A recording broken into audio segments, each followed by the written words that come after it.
Good day everyone! Magandang araw po sa lahat, madayaw na adlaw sa tanan. I am Beatriz Itorio, your learning facilitator, and I'm going to share to you the teaching, learning, and assessment process. Assessment is embedded in the learning process. It is tightly interconnected with curriculum and instruction.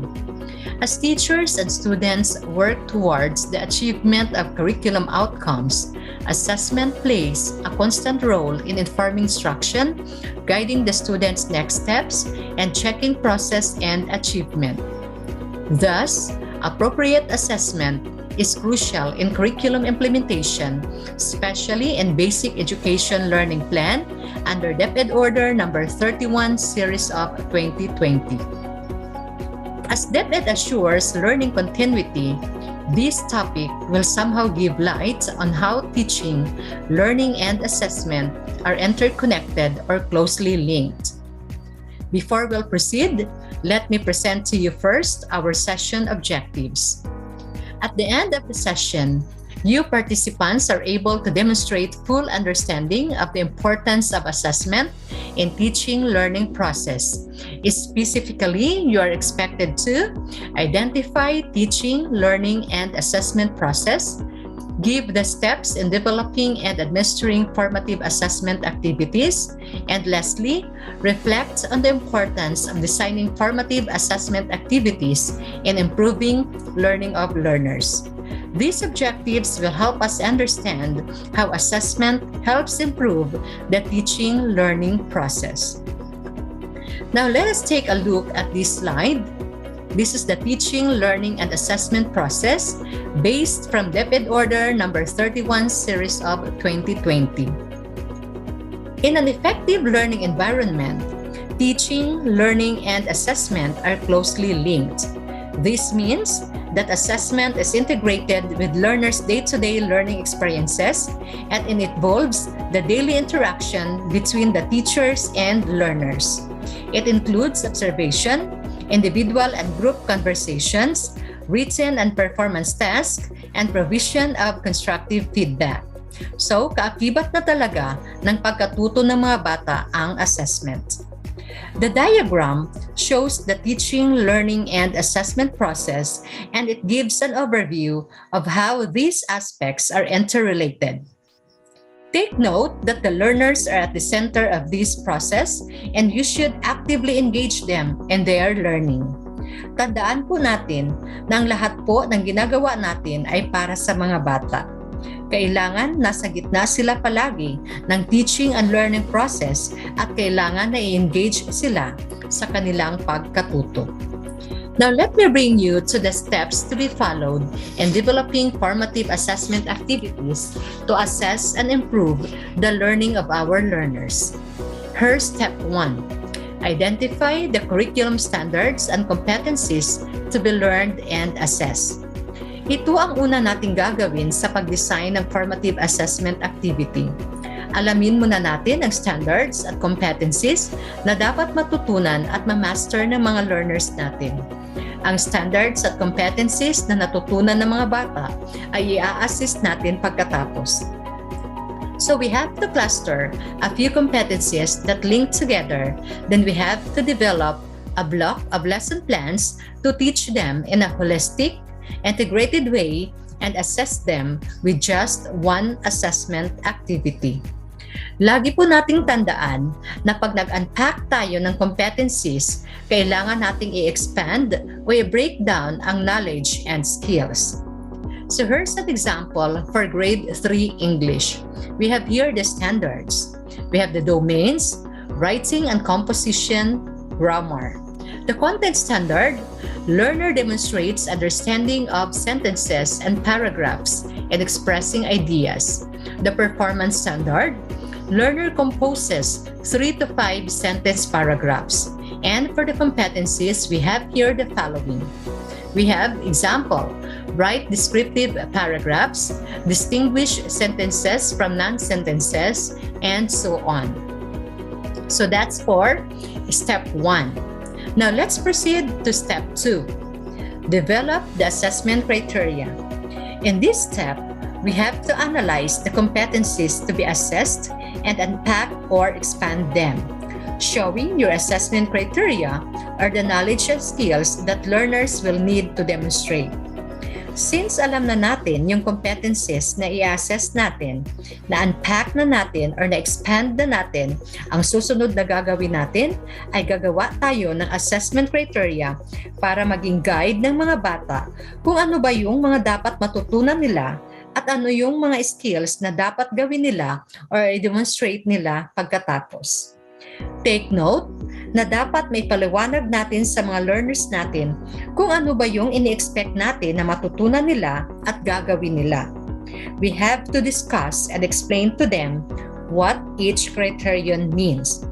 Ngayon, na wala po tayong face-to-face encounter with our learners, so we have to find all means na paipaliwanag sa kanila ang ating assessment criteria. If you have group chat with your learners, you can use it as a platform to explain each criterion. Kung wala naman po, siguro pwede tayong magpadala ng notes sa kanila kasabay ng distribution ng formative assessment activity.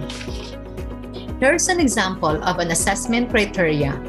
We have here for the knowledge and we also have for skills. For knowledge, we have this: learners know and understand that a paragraph is a group of sentences based on common idea. A descriptive paragraph gives details about a topic, and adjectives are words used to describe nouns. And for the skills, we have here the following. Learners are able to link 3 to 5 sentences about a common idea in a paragraph, write correctly constructed sentences, use periods and capital letters correctly, spell familiar words correctly, and use adjectives to match the nouns and describe the topic. That's the example for an assessment criteria. Now let's proceed to step 3. Identify the assessment method or methods that will give learners the best chance to demonstrate their learning. Sa pagbigay ng assessment, iisipin nating mabuti kung ano yung magandang assessment method na gagamitin natin na makakatulong para mas maipamalas ng mga bata ang kanilang kakayahan sa paggawa ng isang output o kung anuman ang kanilang natutunan. We have to identify which assessment method will give learners the best chance to demonstrate their learning. Is it observation, talking to learners, analyzing the product they make, or a test? Tandaan po natin na sa pag-develop natin ng formative assessment activity, kailangan piliin natin kung ano ang magandang assessment method that is suitable to the needs of our learners. Kasi ika nga, ang pagbibigay ng assessment activity ay parang pagbibigay ng pagkain sa ating mga anak. Isipin natin na hindi lahat ng ibinibigay natin na pagkain ay magugustuhan ng mga bata. Ganon din sa pagbibigay ng assessment activity. Isipin natin ang kakayahan ng ating mga bata. Kasi baka bigay lang tayo ng bigay ng activity pero hindi pala kayang gawin ng bata. So ang tendency, ipapagawa nila sa iba yung assigned activity or worst, ay di nila gagawin yung assigned task. So here's an example for step 3. Still for English 3. For the English 3 assessment activity, and steps 1 and 2, a written task would be the best way to learners to demonstrate their learning in the domains of writing and composition and grammar. You could then use analysis of learners' products as your assessment method. You would be assessing the written output as the product, specifically the descriptive paragraphs that the learners write. Now let's proceed to step 4. Design the assessment activities. You have to develop assessment activities to assess the learner's knowledge and skills. What task or tasks will you ask learners to do to demonstrate their learning? Tandaan po natin, ang assessment activities ay hindi lang in a form of a test or written task. Now, here's an example. Use periods and capital letters in sentences that describe one of the following: your best friend, your pet, your favorite place, or your favorite toy. For this activity and example, instead of writing their sentences on paper, some learners might prefer to prepare a diagram or model with captions using periods and capital letters.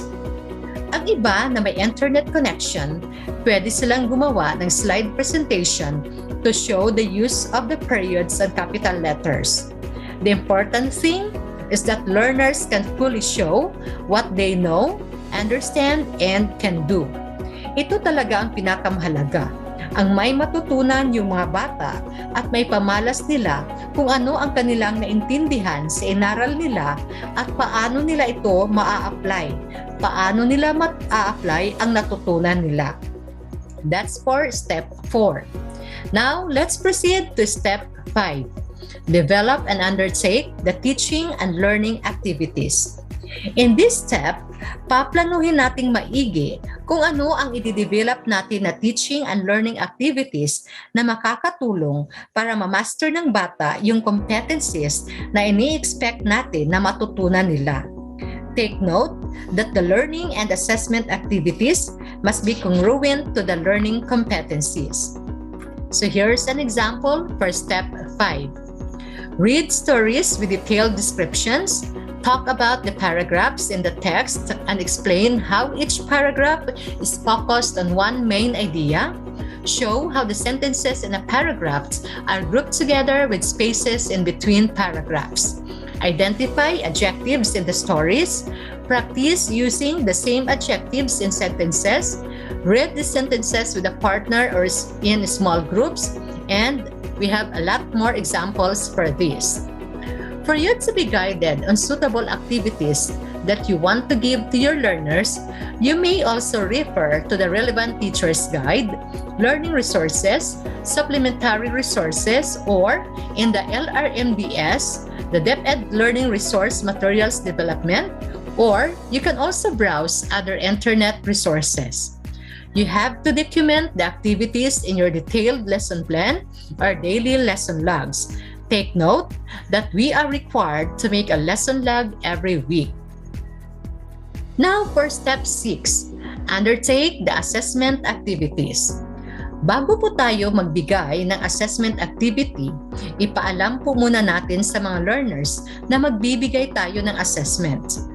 At hihikayatin natin sila na ipakita nila ang kanilang best sa paggawa ng task o activity na inilaan sa kanila. Let us remind them that they have to demonstrate all of the assessment criteria. So, diba sa step 2, gagawa tayo ng assessment criteria? So, ipapaalala natin sa mga learners na dapat i-comply kung ano yung hinihingi sa assessment criteria. We have to emphasize how formative assessment assessed learners while they are learning. For step 7, record evidence of learning. In this step, you have to record the performance of each learner by selecting the most suitable recording method. It could be through a class checklist, observation grid, anecdotal record, comments on learners' work, storing work samples in portfolios, or pwede rin naman i-photo document or using any digital technology. Pwede rin kayong magsulat ng comments sa checklist o doon mismo sa output ng learners na nakabase sa assessment criteria. So that's for step 7. How about for step 8? Make consistent judgment about learning. Sa nabanggit ko na, gagamit tayo ng assessment criteria at rubric objectively para makita natin ang kalidad ng output ng bata. Hindi pwedeng wala tayong basihan sa pag-assess ng learner's output.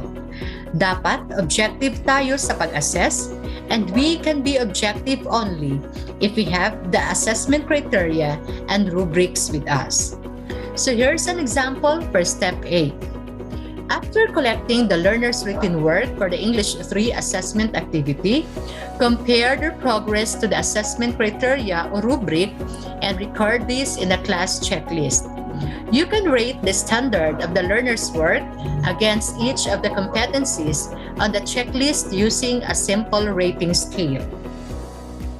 Example, A. Achieved the competency to a high standard.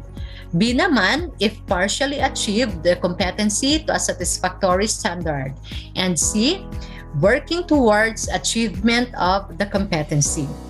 So that's an example of a rubric. Now let's proceed to step 9. Give immediate feedback. In giving explicit feedback to the learners about their work, again, we will use the assessment criteria. You can give the feedback orally or in writing, but you have to do this immediately after the activity. So ngayon na wala tayong face-to-face encounter with our learners, again, we will find ways para makapagbigay tayo ng constructive and immediate feedback or timely feedback. Pwedeng mag-phone calls tayo through a text message, through a private message, through their messenger, o kung general naman po ang feedback, pwedeng sa group chat ninyo with the learners. Pwede rin naman sa papel or sa output mismo ng bata natin isusulat yung feedback natin. So that's for step 9. Pagbibigay po ng immediate, constructive, and timely feedback. So here's an example. For the English 3 assessment activity, review the checklist and see if there are shared areas of need that can be discussed with the whole class. Deliver this feedback to the class, highlighting strengths and areas for improvement. As you return their work, give the learners explicit feedback on what they did well, the areas they can still improve on, and tips on how to improve their work. This can be done even while the class works on another learning activity. And here's the last step. Use assessment information to review your teaching. So you are done administering assessment activity, done with assessing learners, done with giving feedbacks, and recording evidence of learning. So what's next? Ano yung susunod na gagawin ninyo? Now is the right time to reflect on your teaching and decide if there are learners who need assistance, further practice, or more challenging activities. Ngayon, kung na-find out ninyo through your weekly formative tracking and ILMP na marami yung nangangailangan ng assistance, remedial or intervention, tatanungin ninyo ang mga sarili ninyo kung saan ba kayo nagkulang or saan kayo nagkamali at bakit ganun pa rin yung naging result ng inyong assessment activity. We have to reflect for us to shape our next steps and to modify our teaching. Remember that our aim is to improve the learning of all our learners in our class. So para sa bata, para sa bayan, lahat ay gagawin natin para sila ay matuto. So, laban lang po tayo palagi, matuto po tayong lumaban kung alam naman natin na meron po tayong pinaglalaban. So that's the last step for administering and designing formative assessment activity. So before I'm going to end, let me present first to you this example for step 10. So while the learners correct their work based on your feedback, go back to your checklist and identify learners who need assistance. So ito na yung sinabi ko na babalikan nyo po yung checklist ninyo and mag-identify po kayo ng learners na nangangailangan ng assistance. So yan po yung example sa last step. So before I'm going to end, let me share to you this quote written by Carol Ann Tomlinson. And I quote, "Assessment is today's means of modifying tomorrow's instruction." Thank you so much for listening and God bless us all.